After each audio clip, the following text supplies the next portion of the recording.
తెలంగాణలో ఏం నడుస్తున్నాయా అంటే విచారణల టైం నడుస్తుందని చెప్పుకోవాలి.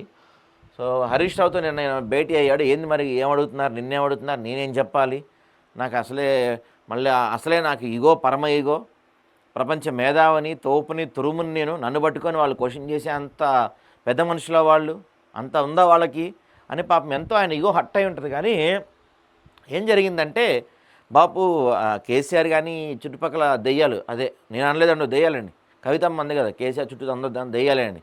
సో ఆ దెయ్యాలు ఏం చెప్పు ఉంటాయంటే అక్కడికి వెళ్తే నిన్ను విచారణకి పిలిపించి రేవంత్ రెడ్డి ఇబ్బంది పెట్టాడు నిన్ను అని చెప్పి ప్రజల్లో ఒక సింపతి వెళ్తుంది. ఆ సింపతి మనకి రాబోయే ఎలక్షన్స్, స్థానిక సంస్థలు కావచ్చు, జిహెచ్ఎంసీ ఎన్నికల్లో కావచ్చు, డెఫినెట్గా యూజ్ అవుతుంది అని చెప్పి ఆ చుట్టూ ఉన్న దెయ్యాలు చెప్పుంటారు.